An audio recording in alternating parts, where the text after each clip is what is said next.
Big Buck Registry's Big Buck Podcast, episode number 24.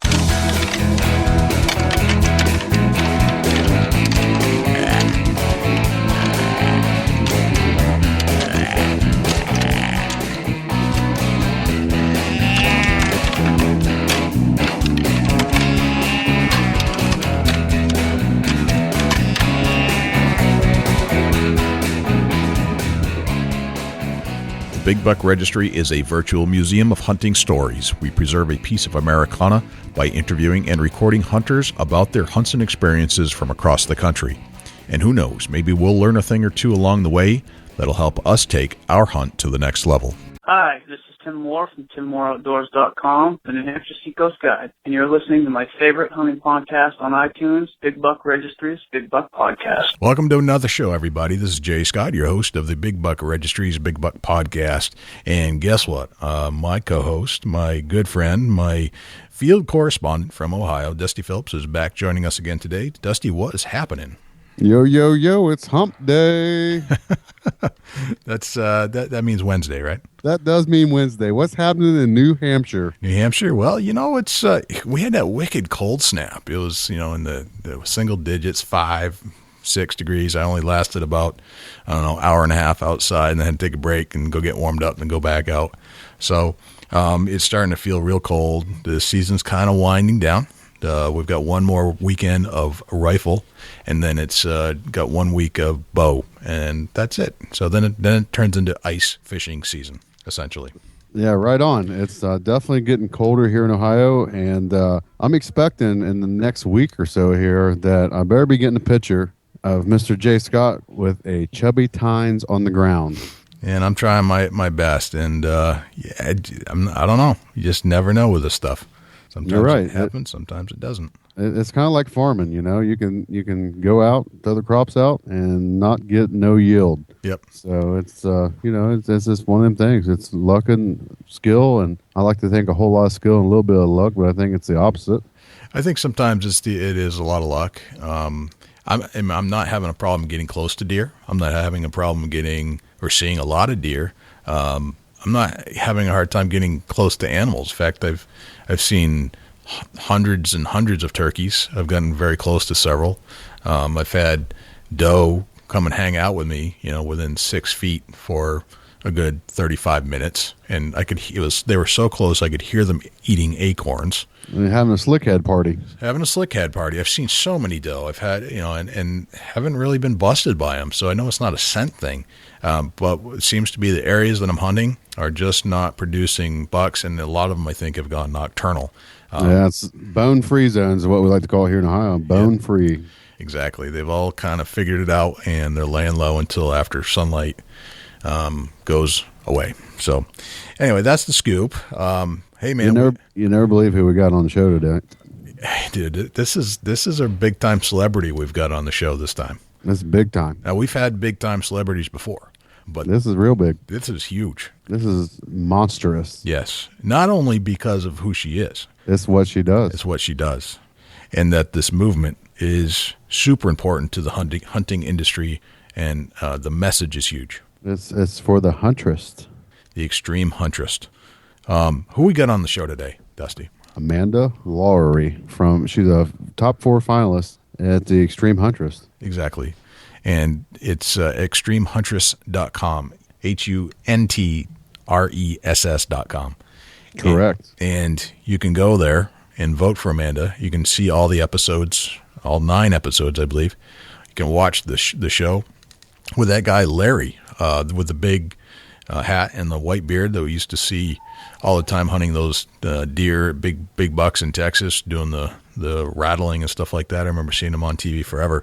Well, now he's hosting this show. There's going to be some episodes on the big network like NBC, right? Yeah, that's correct. That's crazy. You don't really see hunting shows on that channel very often. Right on. It's big time. It's huge. It's very huge. It is huge. So just the message alone is that basically we've got a hunting competition show for women. Yeah, that's what's cool about it. It's for the ladies. That's the next big thing. I think it's coming around. Yep.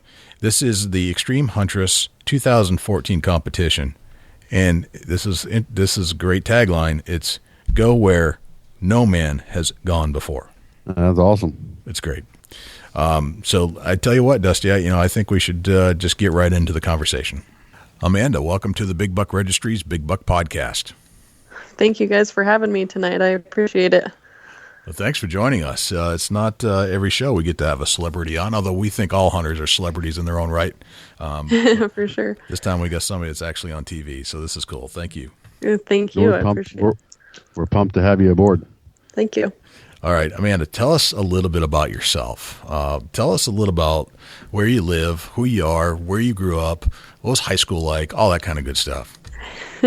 Well, I grew up in Idaho. I've lived here my whole life. We live in North Idaho, about 60 miles from the Canadian border, and it's a hunter's paradise and a fisherman's paradise. I mean, anywhere you go around you, there's public land to hunt or fish. We have rivers and lakes, and so I was fortunate to grow up in a place where I could basically go out my back door and enjoy the outdoors. And I grew up in a family full of avid hunters. My grandpa was an outfitter back in the day, and my dad hunts, and so they were kind of what got me started into hunting. They took me along as soon as I was big enough to walk, and I tagged along with them. And the first time I watched my dad kill a deer, I was hooked for life. I was so excited and so proud of him when he shot that deer, and just that, moment of adrenaline and excitement. We had meat on the table, and so that's kind of what got me fired up. And they were a huge encouragement to me. My grandpa and I would sit and talk about how cool it would be to be in magazine someday or have a hunting show, and never ever thought in a million years that would actually happen for me. But Wow. Anyway, we used to dream about it. And then through the years, along with my own hunting, my husband and I bought an outfitting business. And we did that for a few years, and now we're just back to kind of hunting for ourselves again. But yeah, I was homeschooled. I forgot to tell you about that part. Okay, all right. So I you're didn't attend high homeschooled. school. Yep, I was homeschooled, so that was a blessing for me too, because I could get my schoolwork done in a hurry, and I could go out hunting or ride my horses. I'm a huge lover of horses, so that's my second favorite hobby. Wow. So I graduated when I was 16 and moved to Oregon and went to work on a ranch training horses for a few months. So Gotcha. I've had a fortunate childhood and growing up, and in my adult life, I've been really blessed too to be able to do the things that I love to do. So Gotcha. How old are you now, Amanda? I'm 25. 25. Yep. And who's your dad? My dad's Kevin Reynolds. Okay. And he's a taxidermist now, so I help him with that. That's part of my job. Okay. And how about your mom? My mom does signs. She makes signs for businesses and stuff, and she's also an artist. She does phenomenal artwork, and she's my biggest cheerleader. She's been a huge support through my whole career. So, According to what she sent me, I think you should call her a hero. yes, for sure. A true hero for you. Yes. She contacted me at Chubby Tines Outdoors, and it kind of touched me that your mom actually was reaching out. So that's kind of where this all came about. On getting in touch with Amanda, that her mom shouted out to us that that you was on the Extreme Huntress contest, and you was trying to get your name out there. And that's when I contacted Jay and said, let's get her aboard the Big Buck Registry, Big Buck Podcast. So, Gotcha. That's kind of where we're at, Jay. Okay, so Amanda's mom reached out to you on Chubby Tines. Yeah, Debbie sure did, and gave me a real detailed message on what she's got going on and what she's looking to do. And so, it was pretty cool. It was one of them personal, touching moments where I say, well, I got some opportunity to maybe help out. And that's how this all came about. Very cool. So, Amanda, you grew up in an area that is basically an outdoors paradise in a way. Yes, very much so. What type of terrain are we talking about? Like, what's the landscape? Well, we live in a valley that's full of fields and stuff, and like supreme whitetail hunting. And then you only, right outside of the valley you're up in the mountains. It's fairly rugged here, steep, heavy timber. In some areas, there's a lot of brush, which is miserable as a bow hunter. But we have a Right. lot of game, so it varies. But we have pretty big mountains here, and we've got a good mixture of easy to rough country right out our back door. So That sounds awesome. It yes, does. it is. And what about temperatures? Idaho, you're in Idaho, right? And Yeah. Tell us, how do the temperatures vary from season to season? Really, for the most part, we live in a fairly mild area. I mean, summers don't get overly hot. Winters don't typically get overly cold. I mean, you will get your occasional cold snap or heat wave, but, summertime, it stays 70s, 80s. Wintertime, we average, right around 30. This week, it's pretty cold, but we get a lot of snow here. We've got a ski resort right here in town. So we do get a pile of snow. We don't get the cold, but we get the snow. So, Gotcha. yeah. Gotcha. What's your annual snowfall? Do you know off the top of your Oh head? gosh, I have no idea what it's a lot. I don't know what it is exactly, but it's a lot. We've the last couple of years have been fairly mild, but we've had years. I remember one year a couple of years ago we got 30 inches in a day in Wow. one snowfall. So That's- we get a lot of feet worth of snow in a year. Gotcha. Sounds like your neck of the woods, Jay. It does. It's very similar. I think we're on a similar parallel there. Yeah. I don't think we have the hills, but it sounds like we've had 30 inches in a day before in New Hampshire, so it's not unusual. Yeah. How does the snowfall affect the deer population? We've had a few years where we've had some severe winter kills when we get real heavy winters, and so it can be devastating to our herds. We've had a couple real bad ones that have really wiped out our deer and our elk herds. The last few years, thankfully, we've had some mild ones, so we're making a bit of a comeback. Our last really devastating one was 96, which was a while ago, but it really did a number, and then we've had the wolves ever since then. So that's helped slow down progress a lot on building our herds back up, but it can be very damaging to our herds. Gotcha. So the Yep. the deer that are surviving are really the fittest of the fit. These are the Yeah, at least the ones in the mountains. Right. In the valley, they're fairly protected. They've got Okay. a lot of feed down here, but everything in the mountains can Gotcha. struggle on a bad year. Yeah. How old were you when you harvested your first deer? I was 12. 12. And my mom and I went out. My dad and my sister were cutting firewood, and my mom and I went out hunting. And I shot my first deer, and she shot her deer 5 minutes later. We both got bucks that day and a load of firewood. So That's cool. that was pretty cool. Yep. That's That's real cool. a story in itself. I think you're the first person on the show that's ever said that. That's pretty Yeah, cool. it was a whole family affair, and my sister helped my dad get firewood, and mom and I killed our deer, so we stayed warm and fed ourselves for the winter all in one day. That's awesome. That's awesome. Yep, That's just it doesn't the best. get much better real- than that. That's really cool. That's fantastic. Now, do you have a particular like when it comes to the weapon that you choose? Do you prefer a bow? Do you prefer a gun? Or equal? Tell us about that. For the most part, it's pretty equal. I primarily hunted with a gun for quite a few of the first years that I hunted, but over the years, I've become more and more addicted to my bow. I find myself taking it more often because of the challenge that it presents. You're in that animal's red zone, and it's just a lot bigger challenge. And so I find myself leaning more towards the bow, but I'm not particularly partial to either. A lot of people religiously will hunt with a rifle or a bow, and I like to do both, but I do enjoy bow hunting a lot. It's becoming more and more of a passion all the time. So Gotcha. Now, as far as the big bucks that you've harvested over the years, are there some that stick out more than others?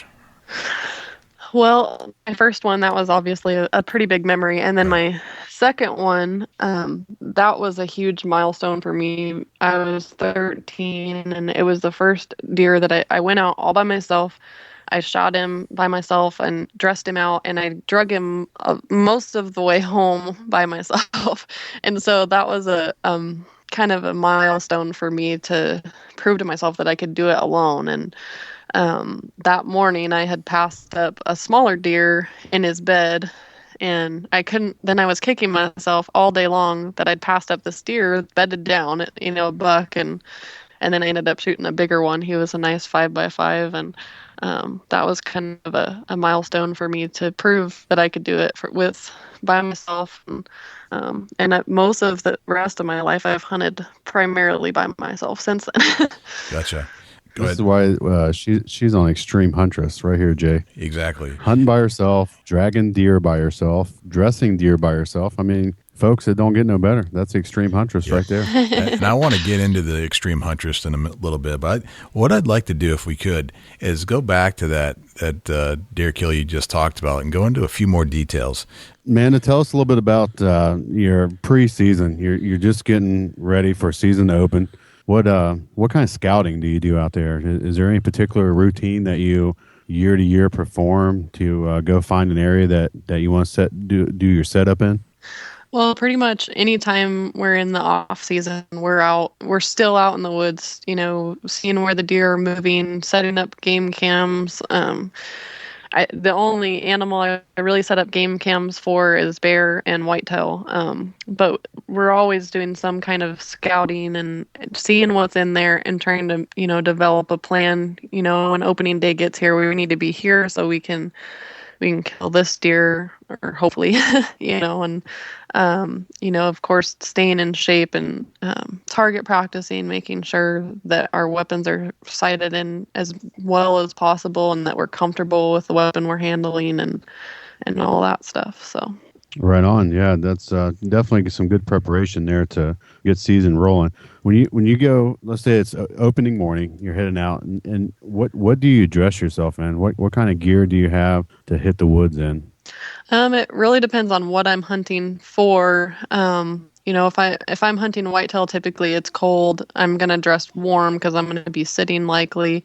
I do a lot of hunting in the backcountry, and so I end up, a lot of times I'll leave dressed fairly light and have warm coats and stuff in my pack because, you're hiking steep terrain and you're hot, but then when you stop, you're going to get cold because you're sweaty. So I try to keep dry clothes in my pack for when I stop. In my pack, as much as we hunt in the backcountry, one thing that I have learned since day one, where we live, even though sometimes it seems like you're not that far out, sometimes it's a long ways to help. And so we try to be really prepared with first aid stuff, food, water. I usually take double the water I think I'm going to need because just when you think you have enough, you don't. You just never know. Get out there and tragedy happen, and you need all that to make it through either a cold night or a couple of days till somebody finds you. And that's something we try to tell our listeners, to be safe and be prepared for the landscape that you're hunting. And a lot of people travel out of state and they don't realize that there's some tough terrain in different areas. I always take double the water I think I'm going to need because usually when I think I have enough, I don't. So, or if I'm hunting in an area that has water, I'll take water filter systems. A lot of our creeks and stuff are relatively safe to drink out of up here. So, if I'm in an area where I know there's going to be a creek that I can refill my water, I'll take my water purifier.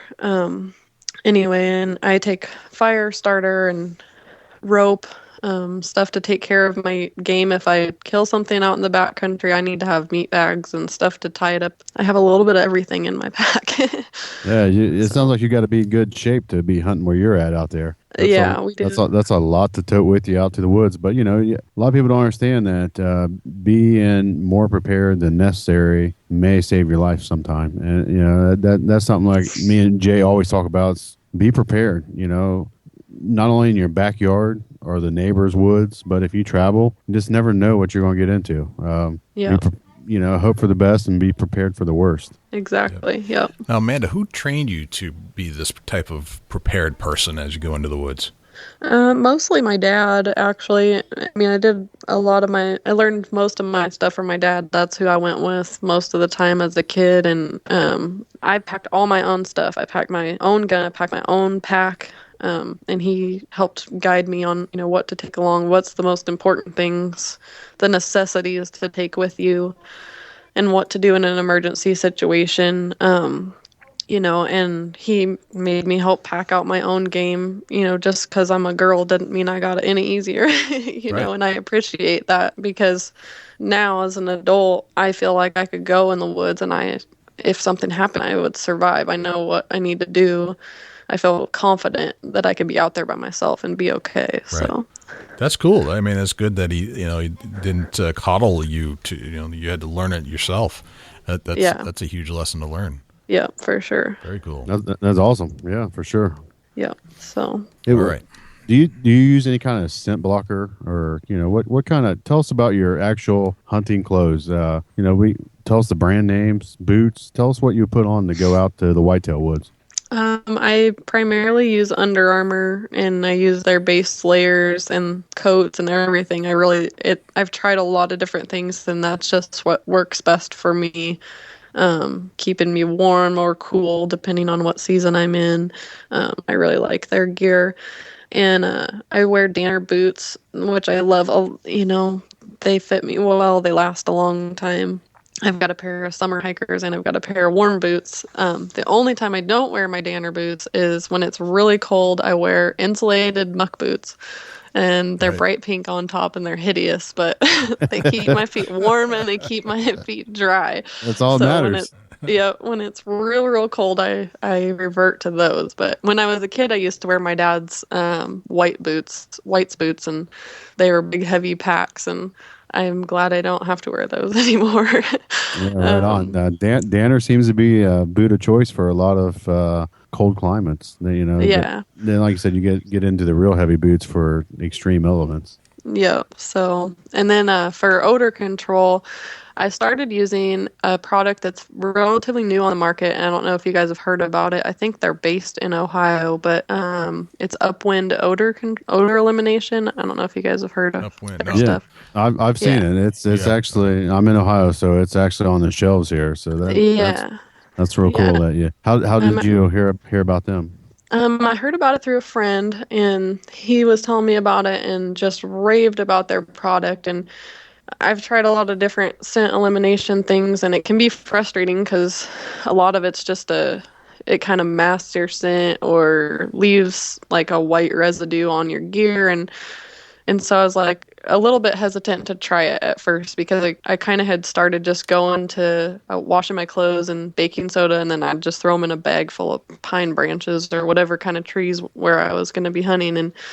But I agreed to go ahead and try it and totally love it. It has worked really, really good for me. And I have had deer, coyotes, moose all around me. I've not been in a tree stand one time this year. I've done all my hunting on the ground or spot and stock, and I've had really good success with it and not been winded. So yeah, that's good when you got a product that really can help you out. Do you use any kind of soaps or anything? As far as it's odor eliminating soaps.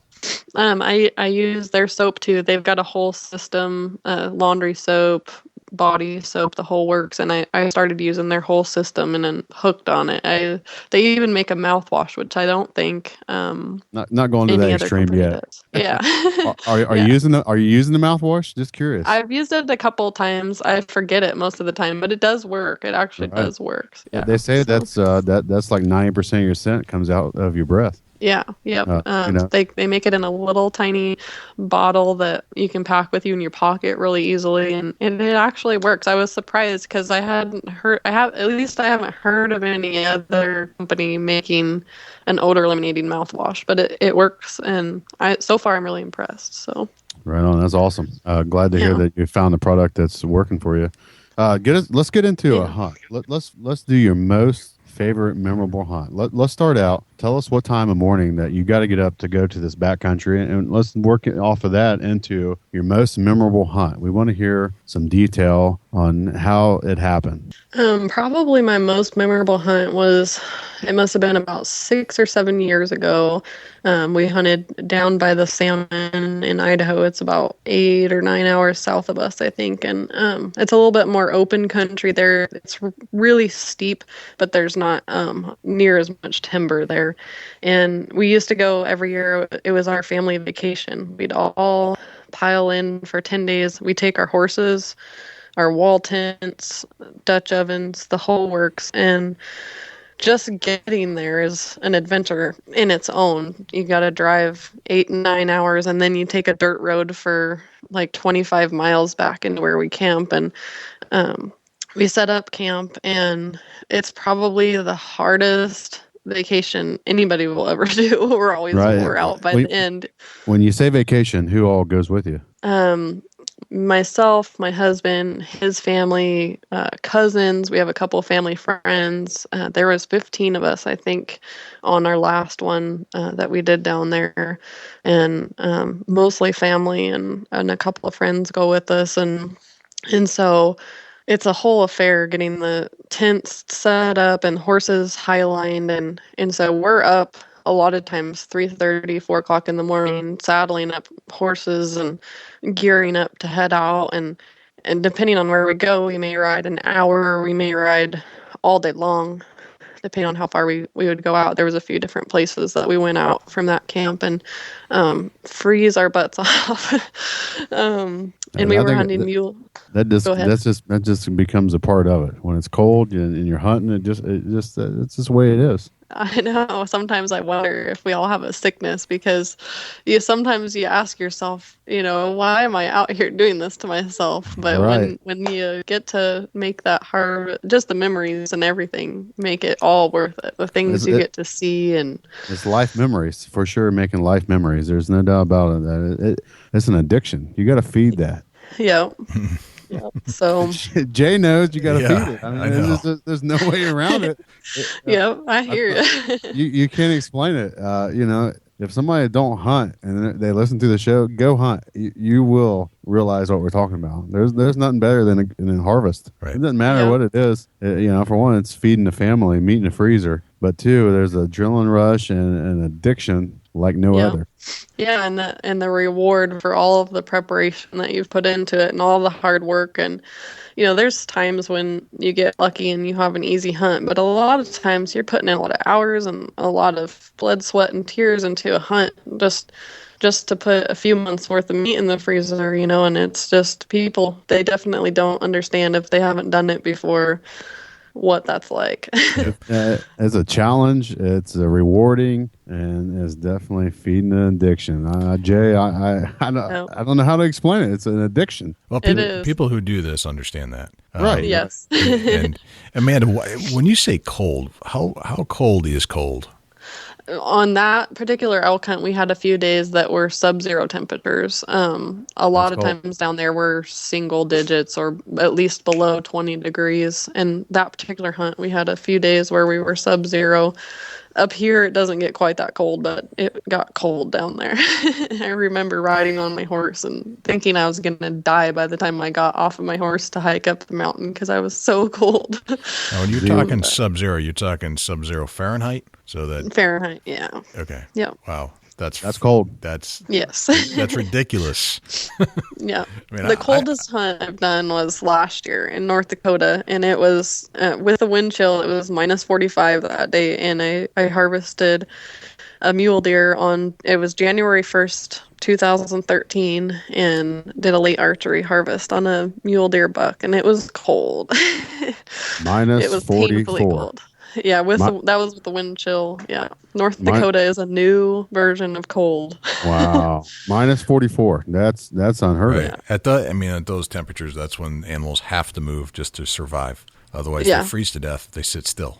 Oh yeah. Yeah, sure. They were herded up. Yeah. There was about 40 of them, and they were all huddled together. And it actually made it relatively easy to put a stock on them because they weren't in a hurry to unhuddle.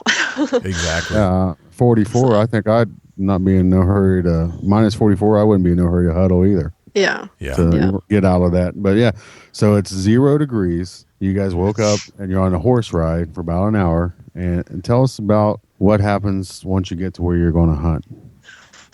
Well, we park the horses and get them tied up, and then get all our gear, and then usually we spend most of the day hiking after that if we're not going to be on the horses.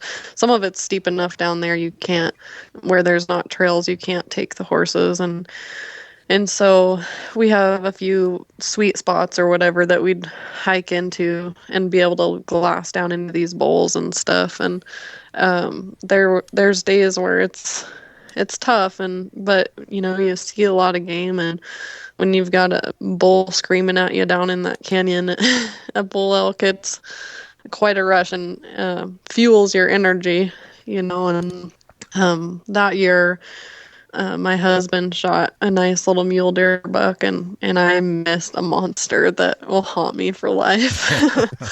That's the best ones, the ones you missed. Yeah, and that was actually on the ride in that morning, and I can't tell you to this day how I missed him. I took a knee and felt solid, and I just clean missed him. I don't know if it was buck fever or what, I was going to say a little bit of the fever may have kicked in. It must have been, because I was just sick. I looked for a long time for blood because I just couldn't accept that I missed that deer. But we saw a lot of elk that year, and just nothing that we could. It's a bulls only area, and never had a shot opportunity on a bull that year. But we had that country down there. It's real open, and it always amazed me that if you would stop somewhere, you wouldn't see an animal, but if you watched long enough, all of a sudden all these deer would stand up, and you'd have no idea they were there. It's like they would appear out of nowhere. It's pretty crazy down there how they blend in, but they camouflage yourself right into the terrain. It's the same way for whitetail here in Ohio, and for you there in New Hampshire, Jay. It's the same way. They just 1 minute you can see a buck walking through the woods. 30 seconds later, he's completely disappeared, and you don't see him again. It's like, where did he go? And they can be so quiet, and we sound like herd of elephants going through the trees, and they just sneak right in and out sometimes. And as we were riding, and this was a few hours later in the day, it was actually almost evening, we glassed a buck on the ridgeline. He was skylined, and we could just see his horns, and he looked huge from where we were at. So we parked the horses, and we snuck in, and we were belly crawling up this hill because it's wide open. There's nothing to hide behind, and there's like the ridge we were going up, and then it dropped down into a bowl, and then back up onto a steep ridges where the deer were. So it took us a long time to sneak in there on these deer without spooking them out, and they were starting to see us and kind of mill around and getting a little nervous. And we were laying there, and he let me shoot at it first, and I actually missed that one too. But it was a long ways away in my defense, and I'm not a long range shooter. Right. And so then he shot at it, and I was watching through my scope, and I watched him just hammer this deer through my scope. And that's really cool, because he just dropped him, and I don't remember the distance, but it was a long shot. And that was the first time that we had been together and either of us harvested anything, so that was pretty cool. And we had to put a sneak on him. And then we got up there, and this whole time we're thinking this is like a real nice buck, So we get up there, and he was a giant forky. For a forky horn, he was huge, but he had super tall horns. But he had the worst ground shrinkage of any deer that either of us have ever killed. So we had a pretty good laugh about that. But you're probably still riding today about that, don't you? Oh, yes. Yeah, we couldn't believe that. So on an animal like that, do you have to quarter it up and pack out then? That deer we didn't, because we weren't far from the horses. We dressed him out, and I helped him drag him down to the horses, and we actually just put him on Ty's horse hole and packed him out on the horse, and Ty walked out. So that particular one we didn't end up having to quarter out. Yeah, that deer was pretty handy. We just threw him on whole on one horse, and horses come in real handy in the backcountry. They save a lot of sore backs. I'm sure of that. Tell us about the Extreme Huntress competition that you're in. It's a competition first and foremost, and it's about hunting. Right. What is it? Tell us about what you know about it. Well, when I first came across it, I hadn't heard about it before. I'm not super involved with media. I don't watch a lot of TV or whatever. So this was my first time even hearing about it.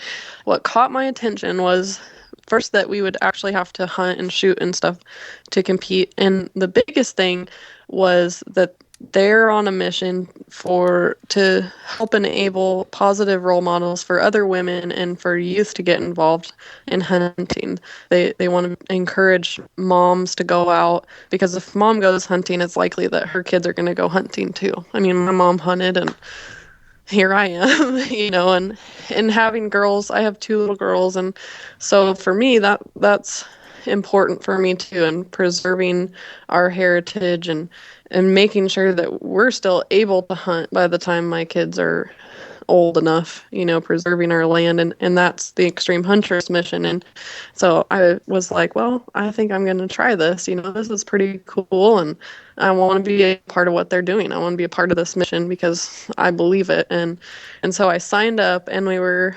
moving. We actually lived in North Dakota for almost a year. My husband works in the oil fields, and the last trip to Idaho, we were moving all of our stuff back to Idaho. I looked, and I made it to the top 10 finalists. And to sign up, we had to write a little bit of a biography about ourselves, and send a couple pictures in, and the judges went through and picked their top 10 picks out of all the entries.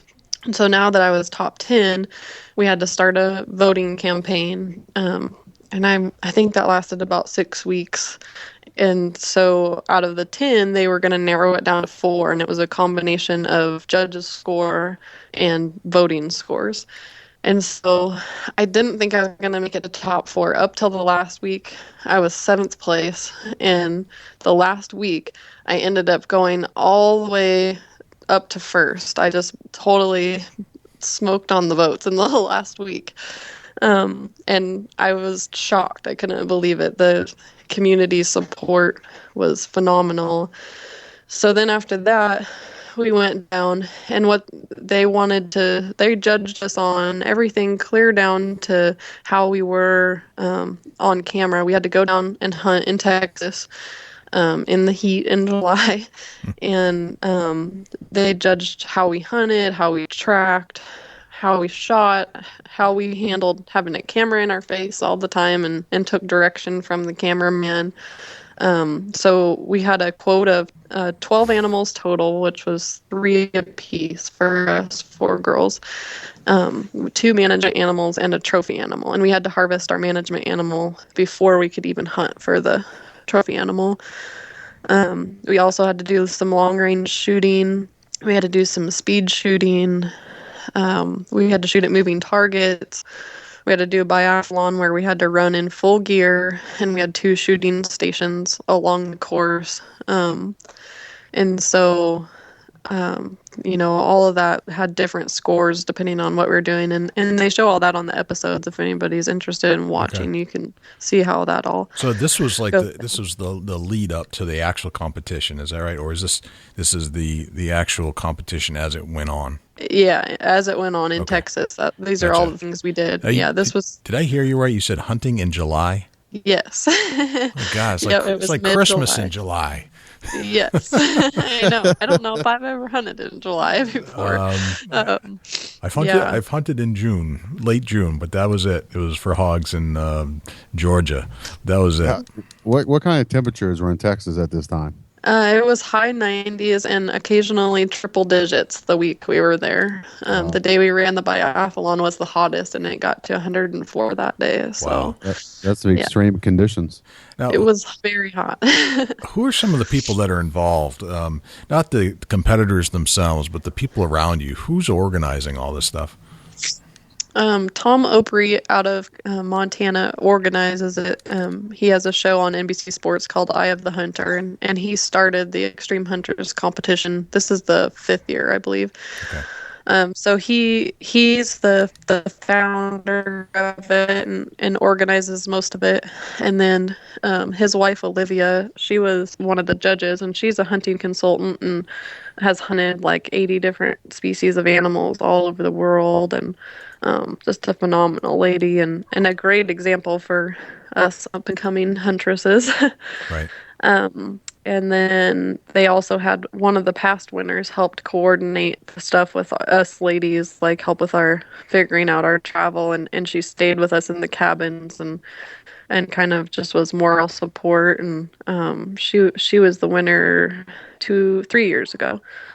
So that's kind of who organizes it, and then Larry Wiseun was one of the other judges as well. Gotcha. And this is all on TV that this is happening. Is that correct? Right. Yes. There's been 9 episodes so far, and we have 3 more to go before it's over. Okay. So, and where does this air? What channel? What station? There's going to be 2 of them on NBC Sports this month on December 8th and December 29th. It'd be 5:30 my time, so 8:30 y'all's time. Okay.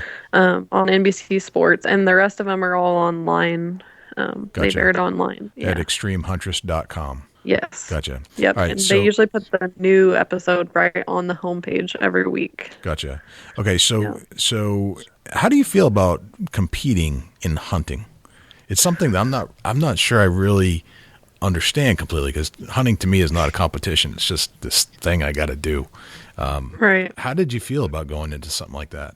It's definitely a new experience for me as well. I mean, we all just have to go out there and do our best, and that's kind of what I told myself. That's kind of how I looked at it when I went in, was more a competition within myself, like how good I could be compared to how I was yesterday, because all of us ladies, very talented group of ladies, but we're all different. We all have strengths and we all have weaknesses, and I felt like we all just went into it with the attitude that we just had to be the best we could be and hope for the best. And it was an interesting experience, and I felt like they did a pretty good job of really testing our skills. And I mean, we went into places, we got to look at a map before we went out, and that was it. We were basically going in blind.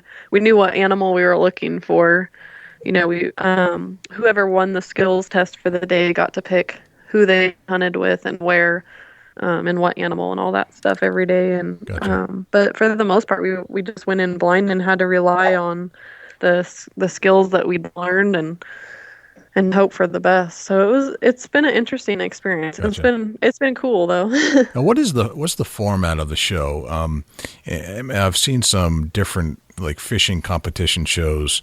My kids love watching anything that has to do. It seems like everything's competition these days on TV, whether it's cooking, fishing, hunting, you name it. There's some kind of competition television show around it.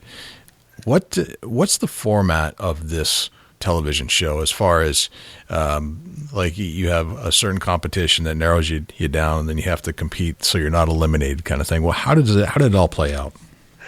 Well, each skills test that they did had a certain scoring guidelines, like on shooting, you got so many points for how well you shot.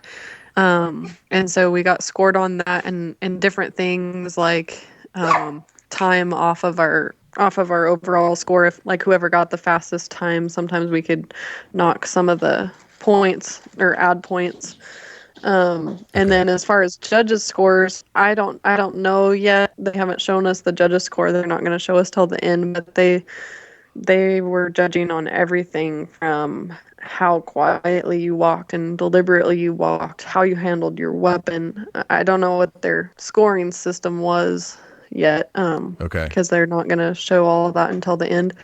But I mean, basically we were watched the entire time and judged the entire time, and then along with our skills test, the total score will be 30% skills scores from Texas, 40% judges scores, and 30% voting. So a combination of Gotcha. all those scores together. Okay, so you've got your skills challenge, you've got this other challenge that you're not quite sure what you're being tested on. Right. And then you've got the voting, which is the popular vote, basically. Yes. And then yeah. whoever wins all 3 of those things as a total ends up winning the whole competition. Right. Gotcha. Yes. Now, how are popular votes organized? Do they is it people send in votes, or how does that work? It's online voting, so you vote through the Extreme Huntress website. It's www.extremehuntress.com/vote, and they have you put your name and email address and pick your favorite huntress, and then you can also double your vote through their Facebook page.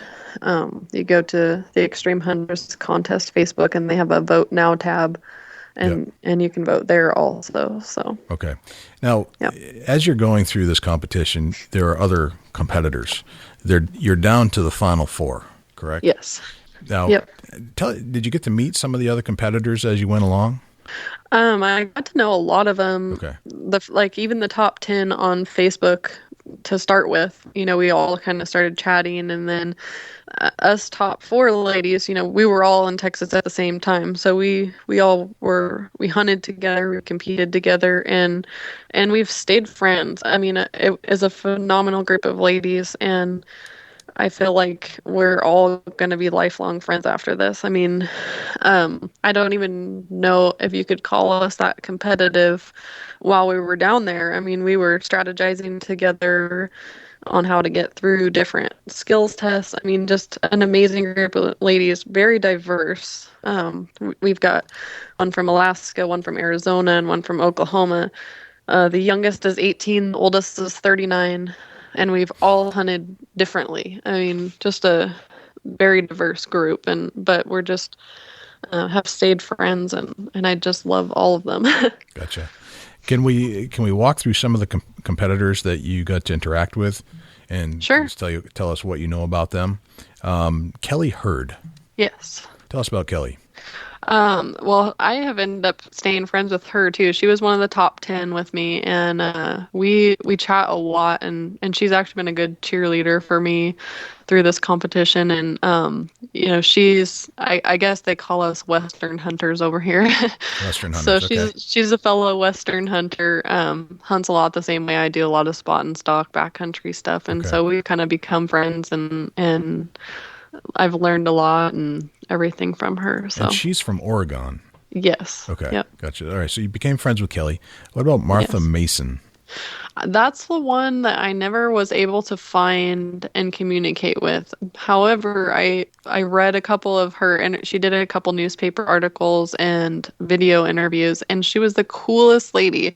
I wish I could have met her, because at her age, she was 65 or something, I think. And Yes. to start that late in life, and she just seemed like she had a sense of humor, and really cool lady. I really liked her. I wish I could have found her and spoke with her, because I just thought that was awesome that she was out there doing that. So It does say on the website she's 65 years old, and it looks like she's hunted all over the world. She's standing behind, looks like a bunch of kills that are exotic animals. Yeah. And looks like, and 65 and doing that. That's crazy. Yeah. What about Stacy Frost Kleinsmith?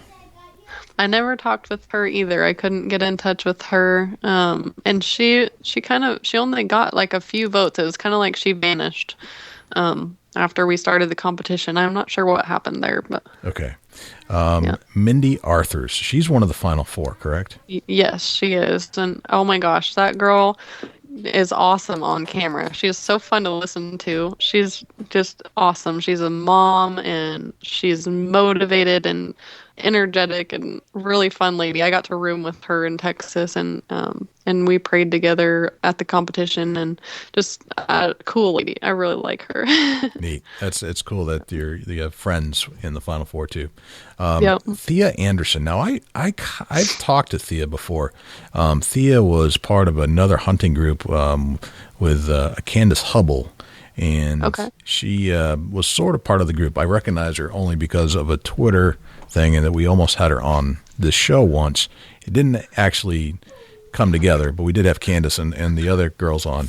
Right on. But so I know a little bit about Thea. Did you get to meet her?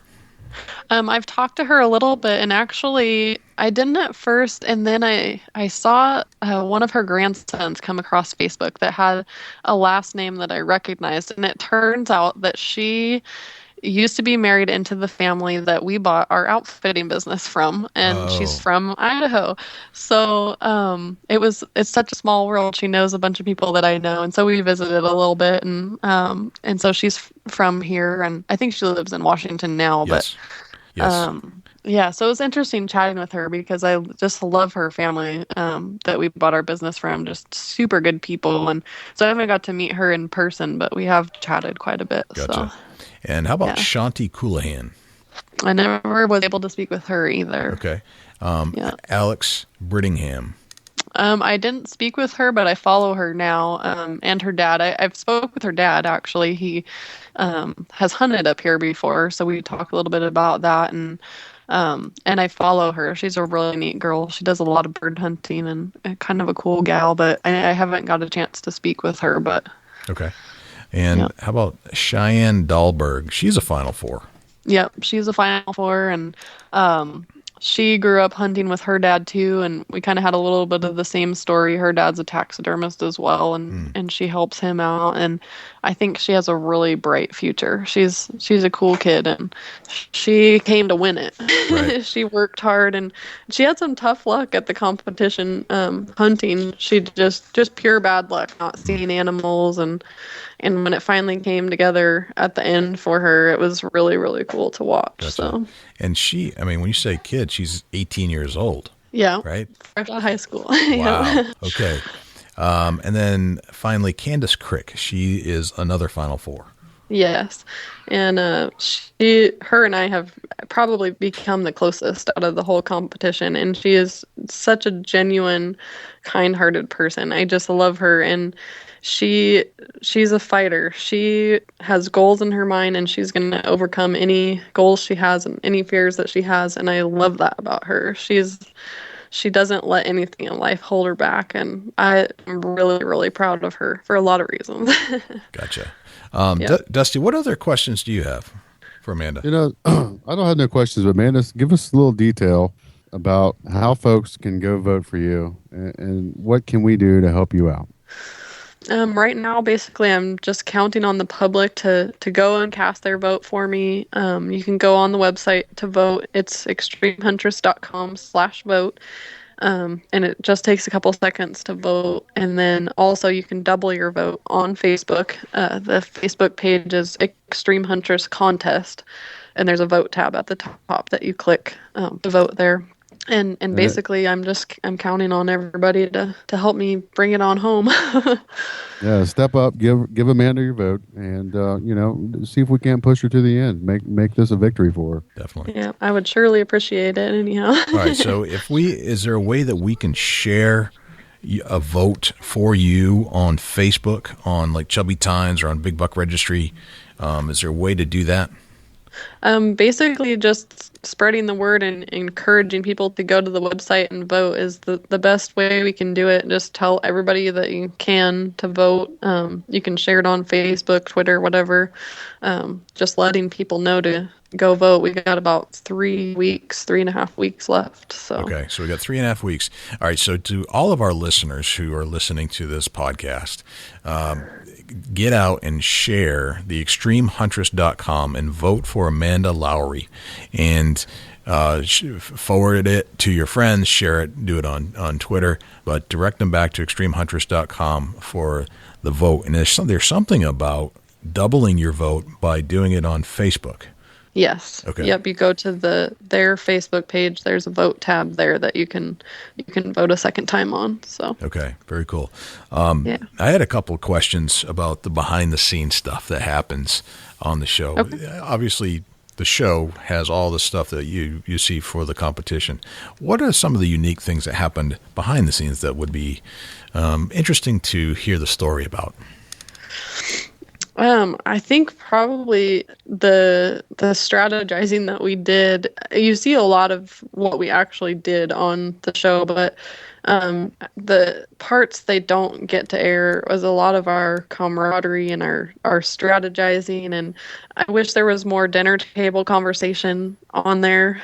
You know, the whole group, judges and contestants and everything, talking. It was so fun, a once in a lifetime experience, and I wish that everybody could see the entire thing, all day long, every day, what happened. I could spend all day telling you about it, but just a phenomenal group of people and a phenomenal experience, and I think anybody would have enjoyed being a fly on the wall there. Gotcha. Now, would you do it again? I would. I mean, it's been a lot of work, but it has been a huge blessing to me and just opened up a world of doors. And if nothing else, I've taken away a lot of amazing friends and relationships with new people, and just the whole experience has been wonderful for me, and I would definitely do it again just for that. I mean, win or no win, I'm really thankful that I did this. So, how would you recommend for other women to get involved in this type of event in the future? Well, they have their entries early in the spring. I think their deadline is April 15th, and it's super easy to enter. Just write about yourself. You write an essay and tell them how cool you are. And even if you're a beginning hunter, I mean, Mindy's only been hunting for 5 years. Doesn't matter if you're a beginner or you've been hunting your whole life. It's open to everybody, and it's something doable for everybody, and I encourage anybody to do it. The experience is amazing, and you learn a lot. So, is there anything on the essay of writing about yourself? Is there any one thing that stood out to you that may give you the edge to be picked?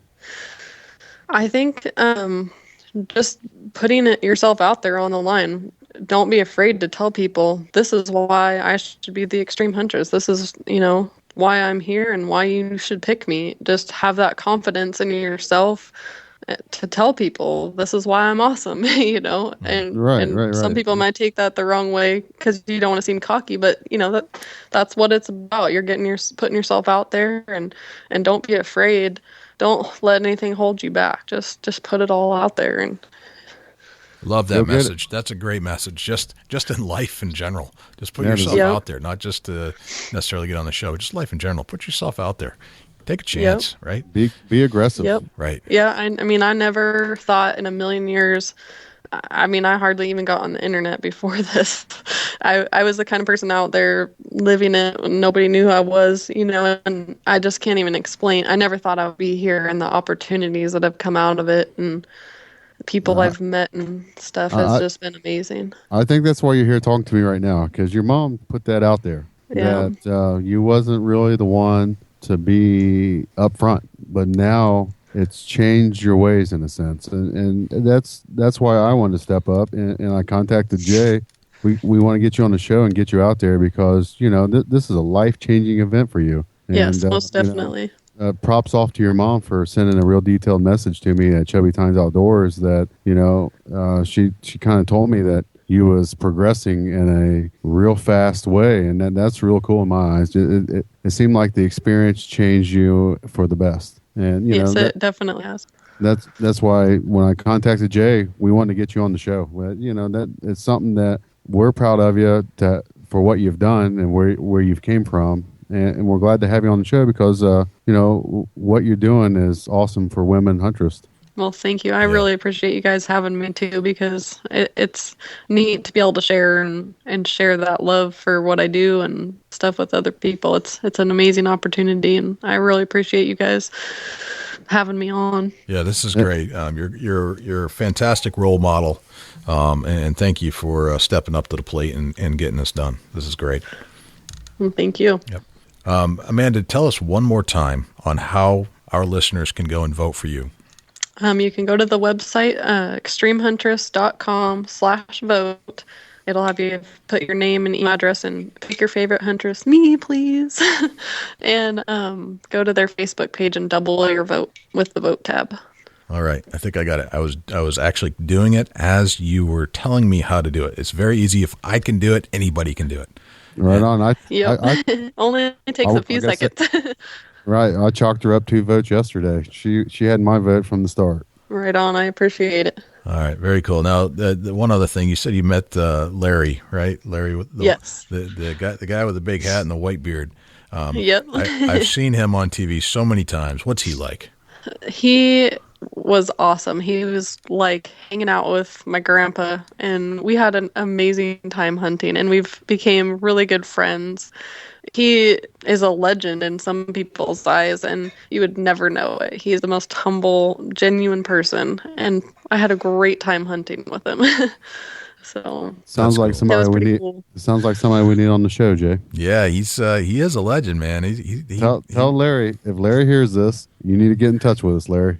That's right. I will. And one more thing about Larry that was really cool for me was that was one person that my grandpa really looked up to when we used to sit and dream about being on TV and in magazines. That was one of his favorites. Him and Jim Zumbo, and him and Jim are real good friends, and I've gotten to meet Jim also through this, and that was cool. That was cool for me. So Yeah, it seems like when I was a younger man, I used to see Larry and Jim Zumbo on TV a lot, and those are the two guys I kind of watched quite a bit. Yeah. And it was kind of cool. It was kind of cool, and now he's running this type of competition. That's awesome. Yeah, that was a huge honor to get to meet him, and Yep. so. Well, excellent, Amanda. I think we've taken up plenty of your time here, but we will spread the word for you and make sure that our fans and our listeners vote for you, and we'll do the best we can to get them over to extremehuntress.com/vote. Well, awesome. Thank you, guys. I really appreciate it. You're awesome. Yeah, thank you. It's Thank been you. fun. Oh man, that was so cool. That was awesome. I gotta say, Amanda, we'll give you props. You're doing what's awesome for Lady Huntress. Absolutely. It's one of the best, strongest messages that you can support.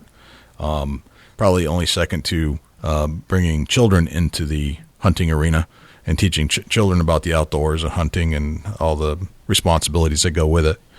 But boy, we wish Amanda the best of luck in this competition, where I'm going to vote for her right now. Yeah. Do you realize we could have just talked to the next Extreme Huntress 2014? I know she could be the champion, and we're going to do Wow. we're going to do our best right now to get her there. Yeah, you guys just go vote her up. That's all you got to do. That's Go vote for Amanda Lowrey. Just Yep. vote her up. Just log on to the extremehuntress.com and give her your vote. Yep. Let's drive her to the end. Yep. Give her the victory. extremehuntress.com/vote, or just go to extremehuntress.com. You'll see a big tab at the front, at the top. It says vote. I can't screw this up. Dusty can't screw this up. So Yeah, for sure. If we can do it, you can do it. If we can do it, all of everybody that's listening to this show can do it. So go vote for Amanda Lowrey. Well, Dusty, I think that's the end of another great show. Yeah, I am pumped up. It's good to be back in the studio with you, Jay. And what is around the corner for next week? You just never know. I don't know, but I have a hunch, but I'm not going to let it out just yet. Man, I think it's going to have to do with something with knives and maybe, something like that. Yeah, I'm just going to say it has to do with hunting. How about that? Yeah, that's the Big Buck Registry, Big Buck Podcast. Yep. That's what it's all about. Yep. I love your new microphone. You're sounding great. And tell our listeners how they can reach you if they want to get a hold of you. Facebook.com/Chubby Tines Outdoors. Excellent. And if you'd like to reach us at the Big Buck Registry, you can send me an email, direct email, j@bigbuckregistry.com. Our Facebook page is facebook.com/Big Buck Registry. Our Twitter handle is Big Buck Registry. Our website is www.bigbuckregistry.com. And we have a phone number now, and some people are calling in. We should probably play one on the air next time so you can get an idea what it's like. And it is 724-613-2825. And you can just call in, leave a detail about a hunt. You can give us some feedback about the show. You can tell Dusty how much you like his new microphone, because I certainly do. And call us up. Let us know. Yeah, tell us about how much you like this show, listening to Amanda Lowrey. Tell us if you voted for Amanda. We want to hear everything that you'd like to comment about the show. Feedback. Feedback is good. Feedback is good. All right, Dusty, that's a wrap. Yes, sir. All right, well, I'm Jay Scott. And I'm Dusty Phillips. And this is the Big Buck Registry's Big Buck Podcast. Jay, I'll talk to you next week. Sounds good, man. Can't wait.